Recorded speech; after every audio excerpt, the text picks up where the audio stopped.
A lot of people don't do much damage with Adeline in Wuthering Coast, and they say she needs to be E3 to be good and all of that. But I don't believe that's the case. I believe Adeline definitely can be useful at E0. You can see I have Adeline at E0, but by the time you give her the correct setup and the correct team, she can do very well. Now, I believe the main issue is with our active skill one. So let's check out our active skill one and let's see what it does.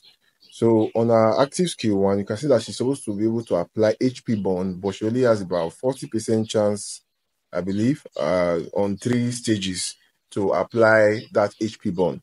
Now, for you to apply HP bond at 40% chance, especially against the more powerful bosses that have high effect res, you need to have high effect hits.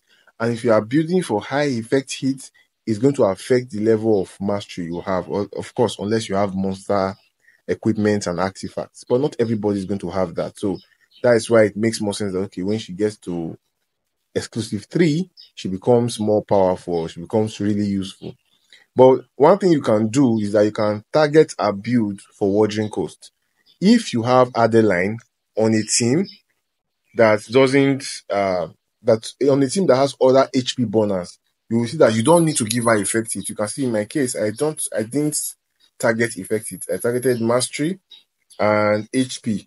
That's the only thing I targeted.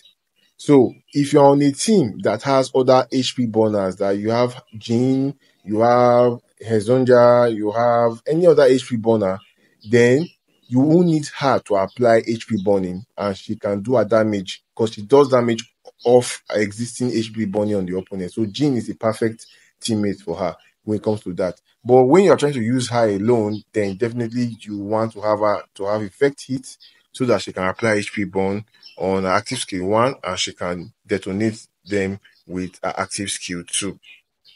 So yeah, that's just it just depends on where you want to use her. Like in Sunset Sages, for example, you will need that is in a faction, you will need her to have effect hit because I don't think there's any other person in that faction that has HP burning. So you will need that effect hit to apply HP burn and trigger the HP burn to actually do good damage. So you could have 2 builds on her, but I'm saying that initially, if you get her at E0, she's going to be a Wuthering Coast specialist. Now, even Wuthering Coast, if you don't have her with the right team, you're not going to do much damage. So this is the team I've seen that at E0, this team brings the best out of Adeline. You need to have Ben. Ben is a must for this team to work. You need to have Mamelo. You need to have Jean, like I said, to apply the HP burning. And you need to have Nereid. So let's see how much damage you can do with an E0 Adeline. Let's test on the Blood of Wrath, of course, in Wuthering Coast. Let's see how much damage. Yeah, 951 million damage. She did 266 on her own at E0. But if I were to remove Ben Austin from this team, this damage is going to drop massively. No matter the other character I put, unless we're talking about Little Jack or Big Jack, except those other like top limited heroes character. No matter any normal character I put in this team, I'm not going to get nearly as much. If I'm going to get half. So I found that the key to making Nereid work in Wuthering Coast at E0 is to have Ben Austin here. If you don't have Ben Austin, even if you have her E3, she will probably do the same level of damage. That's the crazy thing. She will do more damage, but if you have Ben Austin on the setup, it basically doubles that damage. Of course, Nereid gives you damage boost on your dot damage. Jean does damage on her own, and she also sets up the HP burn for Adeline to detonate.